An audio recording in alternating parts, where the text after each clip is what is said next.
Hello friends, welcome to examination hub. कैसे हैं आप? ओके, तो आज जो है हमारा सेशन है, यहाँ पे देखो हम यूपी टेट एसएसटी पेपर 2 की तैयारी करा रही हूँ 2026, जो कि जुलाई में एग्ज़ाम होगा। और यहाँ पे इम्पोर्टेंट पॉइंट्स ये हैं कि देखो यहाँ पर जो है हिस्ट्री के साथ साथ में मैंने क्लासेस ज्योग्राफी की भी स्टार्ट कर दी है, ठीक है ना, क्योंकि टाइम कम है। धीरे धीरे हिस्ट्री ज्योग्राफी दोनों दमादम फिनिश करा के फिर हम जो है और पॉलिटी वगैरह बचेगा ना, उसको फिनिश कर लेंगे। क्लियर है? और अगर आप इन सभी क्लासेस को ध्यान से पढ़ते हैं तो कुछ भी क्वेश्चंस बाहर नहीं जाएंगे, ध्यान रखना। क्योंकि यूपी टेट में जिस तरह से फैक्ट्स वाले क्वेश्चन, ये सभी एनसीईआरटी एससीईआरटी का यहाँ पे निचोड़ है, जो कि आपको पढ़ाया जा रहा है, ठीक है ना। और प्रीवियस क्वेश्चंस को देखते हुए सारी चीज़ों को यहाँ पे कंप्लीटली कराया जाएगा। और सबसे इम्पोर्टेंट पॉइंट्स ये हैं कि आपको कुछ नहीं करना है, ना नोट्स बनाने हैं ना कुछ करना है, ठीक है। ये पीडीएफ आपको यहाँ पे टेलीग्राम पर सेंड कर दी जाएगी। तो ये जो है व्हाट्सअप नंबर है, इस पर मैसेज करना 7505890761। जिसको भी पीडीएफ चाहिए भाई आप मैसेज कर सकते हैं, आपको ग्रुप में ऐड कर दिया जाएगा टेलीग्राम ग्रुप में, ठीक है ना। यहाँ पे पीडीएफ आपको सेंड कर दी जाती है, सारी पीडीएफ और क्लासेस सभी आप वॉच कर सकते हैं। आइए देखो, आज जो है हमने भूगोल को स्टार्ट कर दिया है, geography SST paper 2 UP TET में। और इसका जो हमारा फर्स्ट चैप्टर है, अध्याय फर्स्ट है, वो है सौर मंडल में पृथ्वी। इसके बारे में हम जानेंगे, सौर मंडल में पृथ्वी, ठीक है ना। चलो, तो पहले तो हम जानेंगे खगोलीय पिंड किसे कहा जाता है। देखो, जो हमारा आसमान है इसमें खगोलीय पिंड है, ठीक है। क्या होते हैं हमें खगोलीय पिंड, इस चीज़ के बारे में हम चर्चा करेंगे। सूर्यास्त के बाद आपने देखा होगा आकाश सुंदर दिखाई देता है। सूर्यास्त के बाद में देखो, जैसे ही सूर्यास्त होता है, ठीक है ना, उसके बाद में आकाश काफ़ी सुंदर दिखाई होता है। देखो, सूर्यास्त का मतलब क्या होता है कि जब आपका जो सूरज है वो छिप गया, ठीक है। उसके बाद में जो सूरज है वो आपका उसके बाद में जो आकाश है वो कैसे दिखाई देता है, बहुत सुंदर, ब्यूटीफुल, ठीक है। प्रारंभ में एक दो चमकीले बिंदु तारे दिखते हैं। देखो क्या होता है, जब स्टार्टिंग में सुबह आपका जो सूर्यास्त होता है, सूर्य जब निकलता है, तो आपको पता है कि सिर्फ आप जब ऊपर आसमान की तरफ देखते हैं तो आपको सिर्फ और सिर्फ सूरज के अलावा और कुछ नहीं दिखता, क्योंकि उसकी जो यहाँ पे रोशनी होती है, चमक होती है, किरणें होती है, बहुत ही तेज होती है, ठीक है ना। और जैसे ही धीरे धीरे शाम होती है और सूर्यास्त जो है, क्या होता है, सूर्यास्त होता है, सूर्य अपना छिपना बंद हो जाता है, ठीक है ना। तो फिर क्या होता है, आपको जो आकाश होता है ना, आप देखते हैं आसमान की तरफ बहुत सुंदर। तो फिर आप देखते हैं धीरे धीरे आसमान में पहले आपको एक दो तारा निकलता हुआ दिखता है, ठीक है ना। पहले तो एक दो तारा, चमकीला बिंदु इस तरह छोटे छोटे दिखाई देंगे। फिर आपको पता है जैसे जैसे धीरे धीरे रात यहाँ पे बढ़ती जाती है, ऐसे ही आपको फिर बाद में वो तारे बहुत संख्या में दिखाई देते हैं ना। जी हाँ, ठीक है। पूरा आकाश छोटे छोटे चमकीले बिंदुओं से आपको भरा हुआ दिखाई देता है। आप देखो, जैसे शाम होती है, आप गर्मी का सीजन देखो, ठीक है ना, जैसे नाइट होती है भाई यहाँ पे 7-8 7:30-8 बजे के करीब, ठीक है ना। यहाँ पे तो आप देखते हैं आसमान की तरफ पहले आपको छोटे छोटे तारे निकलते दिखते हैं, बहुत ही कम से, ठीक है ना। आप आसमान की तरफ देखते हैं, लेटे हुए हैं, देख रहे हैं कि अभी तो आसमान में 2 या 3 4 बस इतने तारे दिख रहे हैं। फिर आप उससे 1-2 घंटा बाद देखते हैं तो आप देखते हैं कि आसमान में कितने सारे टिमटिमाते तारे आपको दिखाई देते हैं। तो यही हमारा क्या कहलाता है, खगोलीय पिंड, ठीक है ना। क्या कहलाता है, खगोलीय पिंड कहलाता है। इनमें कुछ तारे क्या होते हैं, चमकीले होते हैं, कुछ तारे हमें धुंधले से दिखाई देते हैं, मानो हीरे जड़े हो। ऐसा ऐसा लगता है जब आसमान की तरफ देखते हैं, साफ स्वच्छ एकदम आकाश होता है, एकदम इतने बढ़िया तारे छोटे छोटे छोटे छोटे बहुत सारे दिखाई देते हैं। तो यही क्या कहलाता है, खगोलीय पिंड कहलाता है, ठीक है। चलो, इतने पॉइंट्स क्लियर हुए, आगे बढ़ते हैं। अभी देखो, इनमें कुछ क्या होते हैं, टिमटिमाते होते हैं। इनमें कुछ टिमटिमाते हुए तारे होते हैं, कुछ स्थिर चमक वाले होते हैं, जैसे चंद्रमा। आपको पता है कि भैया देखो, तारे भी होते हैं रात को और चंदा मामा भी तो निकलता है, जो काफ़ी चमक वाला हमें दिखाई देता है, ठीक है ना। चंद्रमा अलग अलग समय पर विभिन्न आकारों और स्थिति, देखो चंद्रमा अलग अलग टाइम पर, आपको पता है कि कभी चंद्रमा छोटा हो गया, कभी बड़ा हो गया, कभी पूरा गोल हो गया। तो इसकी ना दो यहाँ पे कॉमन स्थिति होती है, एक होती है पूर्णिमा, एक होती है अमावस्या, ठीक है ना। तो आपको पता है कि जब पूर्णिमा होगी तब चंद्रमा पूरा दिखाई देगा। आप ध्यान से देखना आसमान की तरफ, जब आपको पूरा चंद्रमा ऐसे गोल दिखाई देगा, मान लेना आप कि आज क्या है, पूर्णिमा है, ठीक है ना। और जब आपको चंद्रमा दिखाई नहीं देता, जब आपको चंद्रमा दिखाई नहीं देता, ठीक है ना, बहुत छोटा सा दिखाई देता है ऐसे यूं, तो वो क्या होती है, आपकी अमावस्या कहलाती है। दिन में चंद्रमा और तारे नहीं दिखते। क्यों नहीं दिखते? सूर्य के प्रकाश बहुत तेज होते हैं। बल्कि आपको ये पता होना चाहिए, दिन में भी तारे हैं, चंद्रमा है, सारी चीज़ें दिन में भी निकली होती है अपने स्थान पर, वो स्थिर होती है, कहीं नहीं जाती, ठीक है। लेकिन जैसे ही सूरज की किरणें यहाँ पे बहुत तेज होती है, बहुत फास्ट होती है, इसलिए ये हमें चीज़ दिखाई नहीं देती। सूर्य, चंद्रमा और रात में चमकने वाली जो वस्तुएं होती है, ये सभी खगोल पिंड कहलाती है। तो ध्यान रखना, अगर आपसे छोटी सी डेफिनेशन पूछे यूपी टेट एग्जाम में कि खगोलीय पिंड जो है क्या कहलाता है, तो ध्यान रखना, खगोलीय पिंड हम उसे कहते हैं कि जब हम आकाश में, आसमान में देखते हैं और हमें टिमटिमाते हुए तारे, चंद्रमा, सूरज, ये सभी चमकने वाली वस्तुएं रात में हमें दिखाई देती है, ठीक है ना, ये क्या कहलाती है? खगोलीय पिंड कहलाती है। बस ध्यान रखना। ओके, इतनी सारी चीज़ें क्लियर है। अब देखो, मैंने आपको बताया पूर्णिमा, तो देखो पूर्णिमा, जब आपको ये इस तरह चंद्रमा पूरा दिखाई देगा ना, गोल मटोल पूरा बढ़िया, ठीक है, इसका मतलब है आज क्या है? पूर्णिमा है। और जब आपको इस तरह छोटा सा, बिल्कुल बहुत बारीक सा दिखाई देगा चंद्रमा, तो वो आपकी अमावस्या रात होती है, ठीक है ना। पता है ना आपको कि आज अमावस्या है, आज पूर्णिमा है ना, सुना होगा आपने। चलो, कुछ खगोलीय पिंड बड़े होते हैं, गर्म होते हैं, गैसों से बने होते हैं, जो अपनी उष्मा और प्रकाश स्वयं उत्पन्न करते हैं। हम इन्हें क्या कहते हैं? तारे कहते हैं, ठीक है। सूर्य भी क्या है? एक तारा है। सूर्य क्या है भाई? एक तारा। ध्यान रखना, सूर्य क्या है? एक तारा है। कुछ खगोलीय पिंड मैंने कहा बड़े होते हैं। आपने देखा होगा आसमान में कुछ तारे इतने छोटे छोटे दिखाई देते हैं, बहुत छोटे से, है ना, और कुछ तारे जो है बहुत थोड़ा इससे बड़े बड़े से बढ़िया चमकीले दिखाई देंगे। और जो सूर्य है वो भी क्या है? एक तारा है, ठीक है। इनका क्या है? खुद का उष्मा और प्रकाश है, खुद का अपना। आगे बात करेंगे तारे, नक्षत्र मंडल और ग्रह की। सबसे पहले हम तारों की बात करेंगे। तारे, जिसे हम इंग्लिश में स्टार्स भी कहते हैं, ठीक है, तारे, स्टार। अब रात के समय देखा होगा आपने तारे रात के समय दिखने वाले असंख्य तारे वास्तव में सूर्य के समान होते हैं, लेकिन वे बहुत दूर से देखने पर उनकी ऊष्मा और प्रकाश हमें फील नहीं होती, ठीक है। क्योंकि देखो भाई, जो यहाँ पे तारे होते हैं, आप रात को देखते हैं आसमान में, बहुत छोटे छोटे दिखाई देते हैं, बहुत ही छोटे में। तो दूर की वस्तुएं आपको पता है अक्सर छोटी दिखाई देती है, जैसे ऊंचाई पर उड़ता हुआ हवाई जहाज। आपने देखा होगा हवाई जहाज, वैसे देखना आप जब एयरपोर्ट जाएंगे तो वहाँ पे देखना आप हवाई जहाज को, ठीक है ना। और जब आप आसमान में उड़ते देखेंगे आप अपने घर से नीचे, ठीक है, धरती पे खड़े हुए, तो आप देखोगे कितना छोटा सा दिखाई दे रहा है। तो यही बात होती है, जब कुछ चीज़ आप दूर से देखेंगे, ठीक है ना, कुछ वस्तुएं हमें वो छोटी दिखाई देती है दूर से। नेक्स्ट, अभी देखो हमने तारों की बात की, ठीक है ना। अभी हम बात करेंगे नक्षत्र मंडल की। तारे समूह में दिखाई देते हैं जो विभिन्न आकृतियां बनाते हैं। इन्हें नक्षत्र मंडल में होते हैं। आपने देखा होगा कभी कभी आसमान में तारे हमें इस तरह दिखाई देते हैं कि देखो तारों ने इस तरह समूह बनाया हुआ अपना, इस तरह इस समूह में 6-7 तारे हो गए, अगले समूह में 3 तारे हो गए, इस तरह यहाँ पे 4 तारों का समूह। आप देखना आसमान में खुद की तारे भी अपनी एक जो है, जैसा हम कहते हैं ना कि हम फ्रेंड्स हैं, कि 4-5 फ्रेंड्स अब हम आपस में बैठे हुए हैं, ठीक है। इसी तरह जो तारे भी होते हैं ना कि भाई 5 यहाँ पे निकलेंगे फ्रेंड्स हैं, ठीक है ना, 6 यहाँ पे निकल रहे हैं, बढ़िया सुंदर से दिखाई देते हैं। तो वही नक्षत्र मंडल कहलाते हैं, जहाँ पे एक जगह कई सारे तारे दिखाई दो, बस वही क्या कहेंगे? नक्षत्र मंडल, ठीक है। अभी देखो, एक अर्सा मेजर हुआ और एक बिग बेयर हुआ, बहुत ही फेमस नक्षत्र मंडल हुए। इन्होंने कहा कि अगर बात करते हैं अर्सा मेजर और यहाँ पे जो है इनकी, तो इसका एक भाग सप्त ऋषि मंडल भी कहलाता है, जिसमें कि 7 तारे, आपने देखा होगा कि 7 तारे आपको इस तरह बिल्कुल समान दिखाई देंगे, ठीक है ना। तो इसमें 7 तारे होते हैं, देखना आप ध्यान से। अब इनमें एक तारा है ध्रुव तारा, जो कि पोल स्टार है। देखो ध्रुव तारा बहुत महत्वपूर्ण है, बहुत इंपॉर्टेंट है, और ये तारा आपको हमेशा उत्तर दिशा में दिखाई देगा। किस दिशा में? देखो 4 दिशा होती है, ठीक है ना, पूर्व, पश्चिम, उत्तर, दक्षिण। तो जो ध्रुव तारा है वो आपको हमेशा उत्तर दिशा में दिखाई देगा। तो प्राचीन समय के लोग ये कहते हैं कि तारों से दिशा का भी निर्धारण लगा सकते हैं। जी हाँ, तो ध्रुव तारा उत्तर दिशा बताता है और आसमान में ये एक जगह स्थिर रहता है। सप्तऋषि मंडल के 2 तारों को जोड़ने वाली रेखा ध्रुव तारे की ओर। देखो जो 7 यहाँ पे तारे हैं, सप्तऋषि 7 तारों का जो समूह है, वहीं पे 2 तारे उनको जोड़ने वाला सीधा जो एक निकलेगा तारा ऊपर, ठीक है ना, उत्तर दिशा में, वही हमारा ध्रुव तारा पोल स्टार कहलाएगा।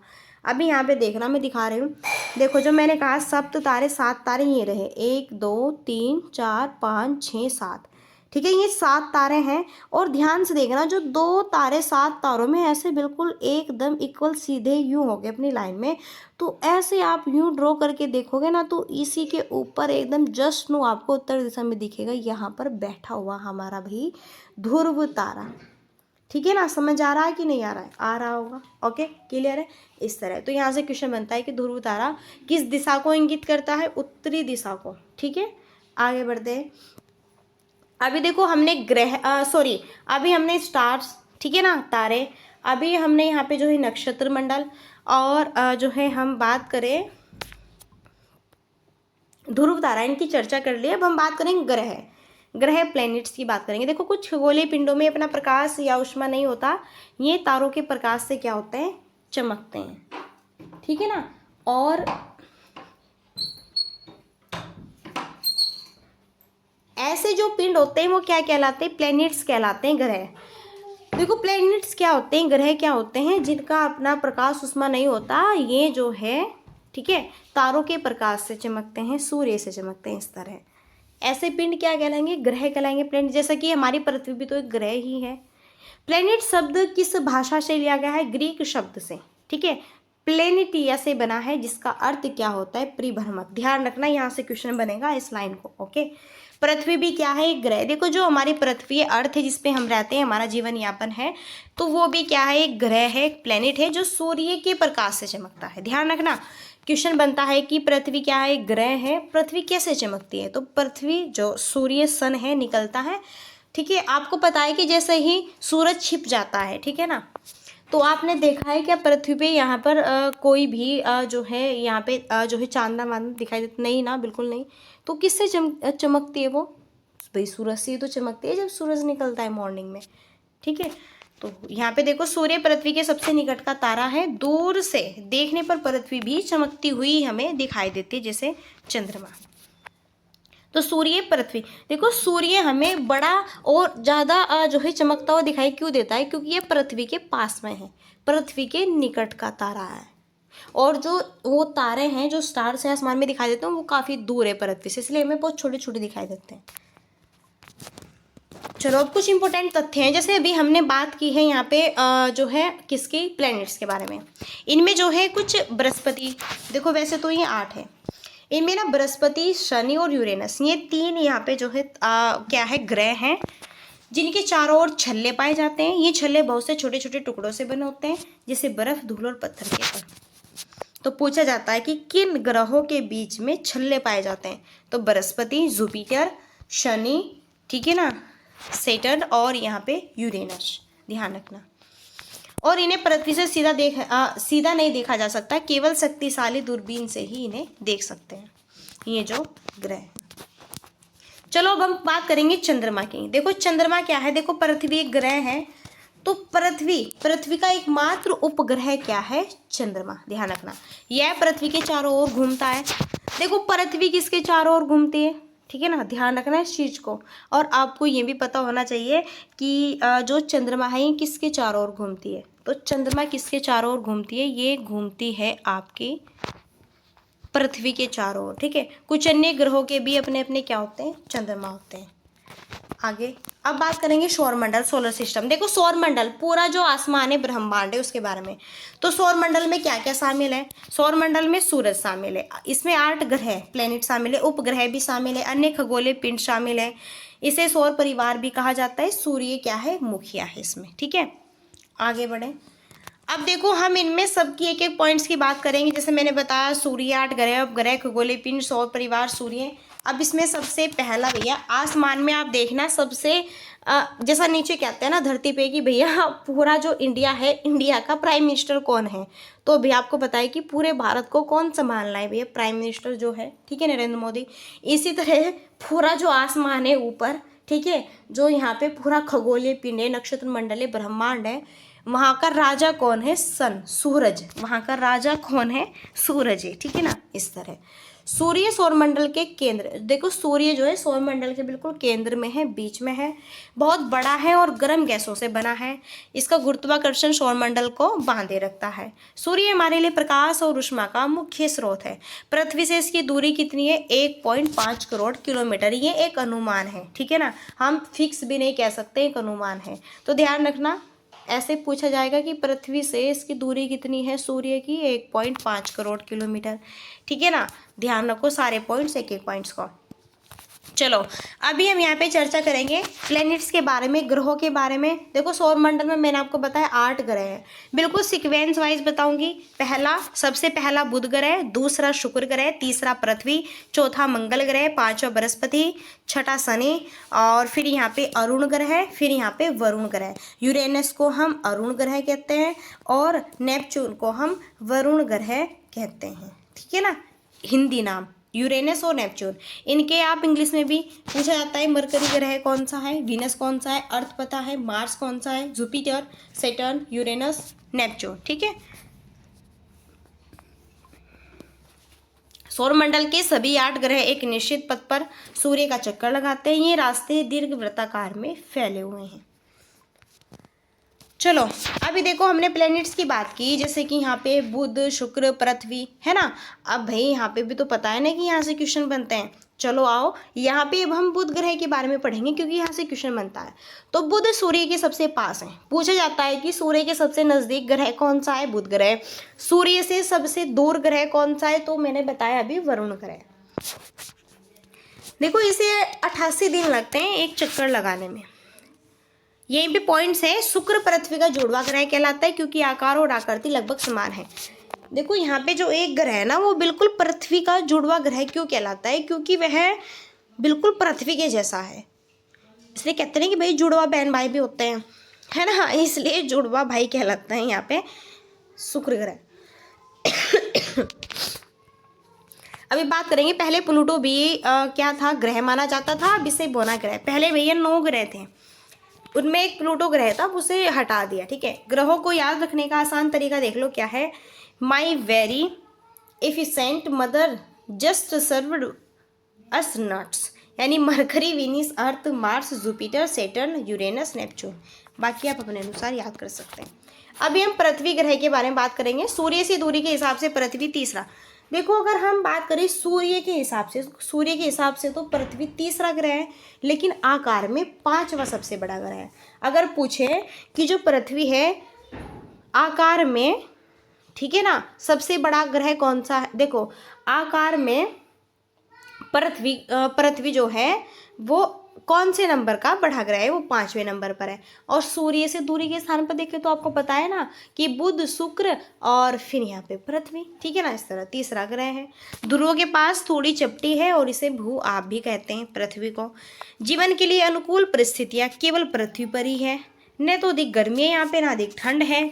वायु भी उपलब्ध मात्रा में है। जीवन के लिए आवश्यक गैसें, ऑक्सीजन, अंतरिक्ष से पृथ्वी नीली दिखाई देती है। नीला ग्रह भी पृथ्वी को कहा जाता है।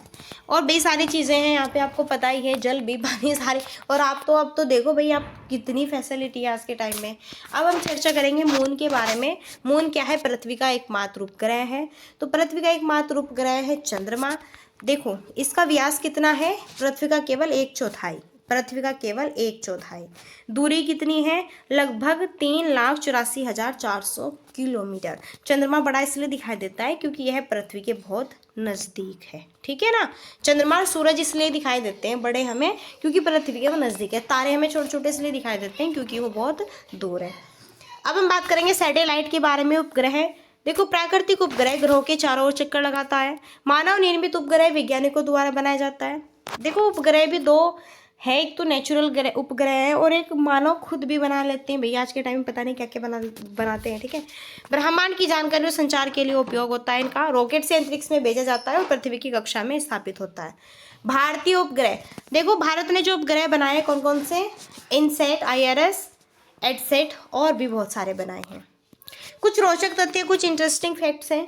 प्रकाश की गति, यहाँ से क्वेश्चन वैसे बहुत कम बनेगा। सबसे मेन पॉइंट्स ये बनेगा कि सूर्य का प्रकाश पृथ्वी तक पहुँचने में कितना समय लेता है? 8 मिनट का समय, ठीक है। प्रकाश की गति लगभग कितनी है? यहाँ पे देख लो 3 लाख किलोमीटर प्रति सेकंड। अब एक नील आर्मस्ट्रांग हुए जो कि पहले व्यक्ति थे जिन्होंने 20 जुलाई 1969 को चंद्रमा पर कदम रखा। ठीक है, पूछा जा सकता है कि चंद्रमा पर सबसे पहले किस व्यक्ति ने कदम रखा, तो नील आर्मस्ट्रांग। कब रखा? 20 जुलाई 1969 को, ध्यान रखना। चंद्रमा पृथ्वी के चारों ओर 27 दिन में एक चक्कर पूरा करता है। लगभग इतना ही समय में यह अपने अक्ष पर ही एक, ठीक है ना, अक्ष पर भी एक चक्कर पूरा करता है। परिणाम क्या है? पृथ्वी से हमें चंद्रमा का सिर्फ एक ही भाग दिखाई देता है। चंद्रमा जीवन के लिए अनुकूल नहीं है।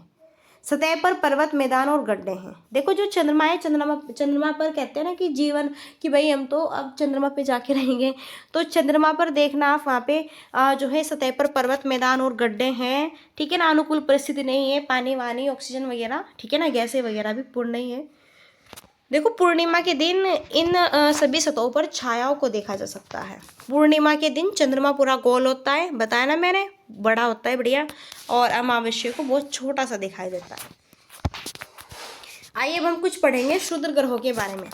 ग्रहों और उपग्रहों के अलावा कुछ छोटे पिंड भी सूर्य के चारों ओर घूमते हैं, इन्हें क्षुद्र ग्रह कहा जाता है। ये मुख्य रूप से मंगल और बृहस्पति की कक्षाओं के बीच पाए जाते हैं। ऐसा क्वेश्चन बनता है कि क्षुद्र ग्रह किन दो ग्रहों के बीच पाए जाते हैं? एक मंगल ग्रह, एक बृहस्पति ग्रह। वैज्ञानिक मानते हैं कि ये ग्रह के टूटे हुए क्या है? हिस्से हैं। अब हम बात करेंगे उल्का पिंड के बारे में।